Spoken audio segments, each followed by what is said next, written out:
আল্লাহ তাআলা বলেছেন ইযা জাআ নাসরুল্লাহ। নাসরুল্লাহ শব্দের অর্থ হচ্ছে আল্লাহর সাহায্য। আওয়াজ দিয়ে বলেন নাসরুল্লাহ শব্দের অর্থ কি? আল্লাহ বলছেন ইযা জাআ নাসরুল্লাহি ওয়াল ফাতহ। আর ফাতহ শব্দের অর্থ হচ্ছে বিজয়। ফাতহ শব্দের অর্থ কি? বিজয়। আল্লাহ আগে বলেছেন যখন আসবে আল্লাহর সাহায্য এবং বিজয়।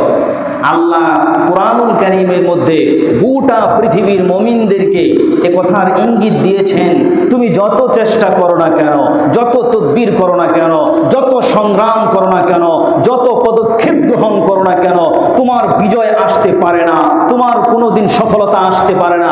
সফলতার বিজয় আসবে তো তখন যখন তোমার পক্ষে আল্লাহর নুসরত সঙ্গী হবে। ইযা জাআ নাসরুল্লাহ, যখন সর্বপ্রথম আসবে আল্লাহর সাহায্য, তারপরেই ওয়াল ফাতহ বিজয় আসবে। আল্লাহর সাহায্য ছাড়া মুমিনের বিজয় আসতে পারে না। ঠিক না ঠিক? বুঝা গেল এই যে স্বৈরাচারের পতন হয়েছে, এই পতনের আন্দোলনে আল্লাহর সাহায্য ছিল। আওয়াজ দিয়ে বলেন ঠিক না ঠিক? আল্লাহু আকবার। মুহতারাম হাজিরিন, এবার আমাদের বিজয় হলো, আপনার করণীয় কি? আপনার করণীয় আল্লাহ বলে দিচ্ছেন। যখন মানুষকে আল্লাহ বিজয় দিবেন, বিজয় পাওয়ার পর আপনাকে কি করতে হবে? ফাসাব্বিহ বিহামদি রাব্বিকা ওয়াস্তাগফিরহু ইন্নাহু কানা তাওয়াবা। আল্লাহ তোমাদেরকে সাহায্য দিলেন, ফলে তোমরা বিজয় পেলে। বিজয় পাওয়ার পর তোমাদের কাজ হচ্ছে ফাসাব্বিহ বিহামদি রাব্বিক, তুমি তোমার সেই রব যে তোমাকে বিজয় দিয়েছেন, ওই রব্বে কারীমের দরবারে তুমি তার প্রশংসা সহ তার পবিত্রতা বর্ণনা করতে থাকবে। আসুন আমরা সকলেই শুকরিয়া আদায় করি।